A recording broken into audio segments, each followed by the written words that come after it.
আসসালামু আলাইকুম, welcome to my channel. প্রিয় অষ্টম শ্রেণীর শিক্ষার্থীবৃন্দ, আশা করি সবাই ভালো আছো। আজকে আমি তোমাদের জন্য সমাধান নিয়ে এসেছি অনুশীলনী 6.2 এর 13 নং প্রশ্ন থেকে সমাধান। গত ক্লাসে 12 নং পর্যন্ত সমাধান দেখানো হয়েছে। 13 নং প্রশ্নটা আমরা খেয়াল করি।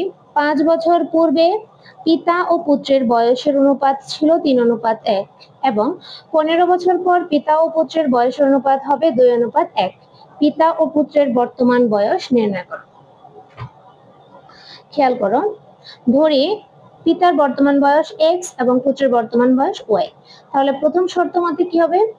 প্রথম শর্ত তারা কি দিয়েছে, 5 বছর পূর্বে তাদের বয়সের সমষ্টি ছিল 3:1। তাহলে বর্তমানে যদি তাদের পিতার বয়স x হয়, তাহলে 5 বছর পূর্বে পিতার বয়স 5 বছর কম ছিল, তাহলে x - 5। পুত্রের বর্তমান বয়স যদি y হয়, 5 বছর পূর্বে পুত্রের বয়স 5 বছর কম ছিল, তাই y - 5।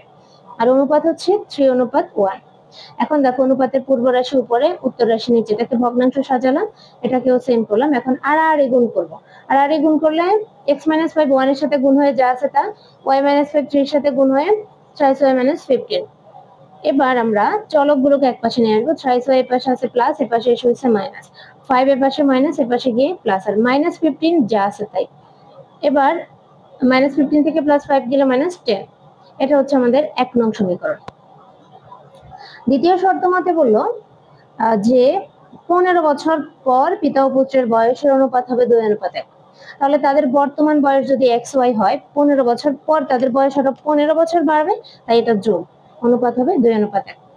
সেম ভাবে করলাম, অনুপাতের ভগ্নাংশ সাজালাম। এবার আর গুণ y + 15, এটা 2 এর সাথে গুণ হয়ে আসলো কি, দেখো 2y + 30, আর x + 15 1 এর সাথে গুণ হয়ে যা আছে তাই। এবার 2y এর পাশে আছে প্লাস, এর পাশে এসে হয়েছে মাইনাস। 15 এর পাশে প্লাস, এর পাশে গিয়ে মাইনাস। 30 থেকে 15 গেলে 15, x - 2y, এটা হচ্ছে সমীকরণ 2।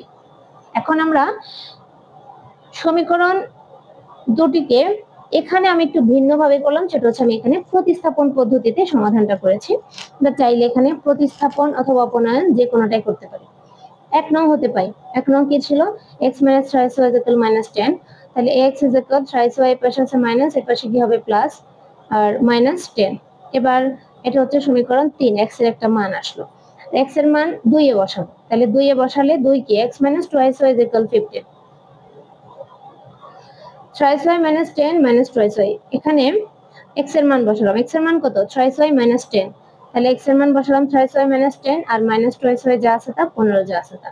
এবার 3টা y থেকে 2টা y গেলে একটা y, আর 10 এর পাশে আছে বিয়োগ, এর পাশে এসে হবে যোগ। এবার 15 আর 10 যোগ করলে 25। তাহলে y এর মান পেলাম 25, y এর মান 3 এ বসিয়ে পাই। এবার এই যে 3 নং সমীকরণ বের করলাম, এটাতে y এর মান বসাবো। 3 নং সমীকরণ কি, x = 3y - 10। তাহলে y এর জায়গায় 25 বসবে। দেখো 3y, y মানে 25, আর 3 × 25 = 75, 75 থেকে 10 গেলে 65। তাহলে পিতার বর্তমান বয়স 65 বছর এবং পুত্রের বর্তমান বয়স 25 বছর। এবার আমরা 14 নং প্রশ্নটা খেয়াল করি। কোন ভগ্নাংশের লবের সাথে 5 যোগ করলে এবং এর মান 2 হয়, আবার হর থেকে 1 বিয়োগ করলে এর মান 1 হয়। তাহলে লবের থেকে 5 বিয়োগ করলে মান 2, হর থেকে 1 বিয়োগ করলে মান হয় 1। ভগ্নাংশটি নির্ণয় করো। দেখো, ধরি ভগ্নাংশটির লব x, হর y। যেহেতু সাধারণ ভগ্নাংশ, হর লব, তাহলে এখানে আমরা y ≠ 0, y কে হর ধরছি, এবং y এর মান 0 থেকে, আর 0 এর সমান হবে না, তাহলে 0 থেকে বড় হবে। প্রথম শর্ত, লবের সাথে 5 যোগ করব। তাহলে প্রথম শর্ত x + 5/y = 2। এটাকে সমীকরণ সাজালে আর গুণ x + 5, যেহেতু হর 1 মনে 1 এর সাথে গুণ হয়ে যা আছে তা, y 2 এর সাথে গুণ হয় 2y। এবার এখানে 2y এর পাশে আছে প্লাস, এর পাশে এসে মাইনাস, 5 এর পাশে প্লাস, এর পাশে গিয়ে হচ্ছে মাইনাস। সমীকরণ 1। দ্বিতীয় শর্ত হচ্ছে লব থেকে 1 বিয়োগ করলে তার মান হবে 1। সরি, হর থেকে 1 বিয়োগ করলে, তাহলে হর 1, y থেকে 1 বিয়োগ করছি, মান কত, 1। এবার এটাকে সমীকরণ সাজে আর গুণ x = y - 1। তাহলে y এর পাশে আছে প্লাস, এর পাশে নিয়ে আসছি মাইনাস, এর পাশে -1 যা আছে তাই। এখন আমরা কি করব দেখো, এখানে যেহেতু 1 নং সমীকরণে x এর সহগ 1, 2 নং সমীকরণে x এর সহগ 1, যেহেতু x এর সহগ মিল আছে তাহলে আমরা এটা সমীকরণ 1 থেকে 2 বিয়োগ করছি, অপনয়ন পদ্ধতিতে করে। বিয়োগ করলে কি হবে, নিচের রাশি চিহ্ন পরিবর্তন, এটা আছে প্লাস হয়েছে মাইনাস, এটা মাইনাস প্লাস, এটা আছে মাইনাস হয়েছে প্লাস, x x এ কাটা, দুইটা y থেকে একটা y গেল আর মাইনাসের একটা y, আর 5 থেকে 1 গেলে 4, মাইনাসের 4। তাহলে উভয় পক্ষকে -1 দ্বারা গুণ করলে মাইনাস উঠে যাবে, y 4। এবার y এর মান আমরা 2 নং এ বসাবো অথবা 1 নং এ বসাই। তাহলে 2 নং এ বসিয়ে পাই x - y -1, y এর মান কত 4, তাহলে y 4 আর -1 আছে, তা 4 এর পাশে আছে মাইনাস, এর পাশে গিয়ে হবে প্লাস, তাহলে 4 - 1, এবার 4 থেকে 1 মাইনাস করলে কত 3, তাহলে ভগ্নাংশটি হচ্ছে, দেখো সাধারণ ভগ্নাংশ, প্রকৃত ভগ্নাংশ হলো 4/3। নির্ণয় ভগ্নাংশটি মানে x/y 3/4। এবার আমরা 15 নং প্রশ্নটা খেয়াল করি। কোন প্রকৃত ভগ্নাংশের লব ও হরের যোগফল 14 এবং বিয়োগফল 8 হলে ভগ্নাংশটি নির্ণয় করো। প্রকৃত ভগ্নাংশ এবার কিন্তু উল্লেখ করা হয়েছে, তাহলে প্রকৃত ভগ্নাংশ মানে কি, হর বড় লব ছোট। তাহলে ধরি ভগ্নাংশটি লব x হর y, তো সেক্ষেত্রে y হবে বড়, x হবে ছোট, y গ্রেটার দেন x।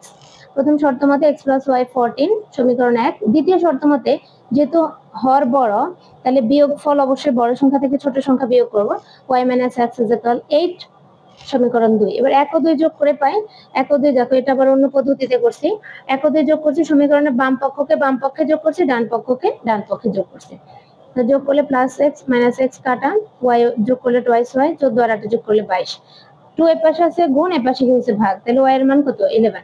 এবার y এর মান একে বসালাম, x + y = 14, তাহলে y এর জায়গায় 11 বসলে 11 এর পাশে আছে প্লাস, এর পাশে হচ্ছে মাইনাস, 14 থেকে 11 গেলে 3, তাহলে এটা প্রকৃত ভগ্নাংশটি কত হলো 11/3, এটা কিন্তু প্রকৃত ভগ্নাংশ হলো। এই ছিল আজকের সমাধান, আশা করি সবাই বুঝতে পেরেছো। না বুঝলে আমাকে কমেন্টে জানাবে। আমার ক্লাস তোমাদের কেমন লেগেছে তা অবশ্যই জানাবে এবং আমার চ্যানেলটি সাবস্ক্রাইব করবে, লাইক শেয়ার করতে ভুলবে না। ধন্যবাদ।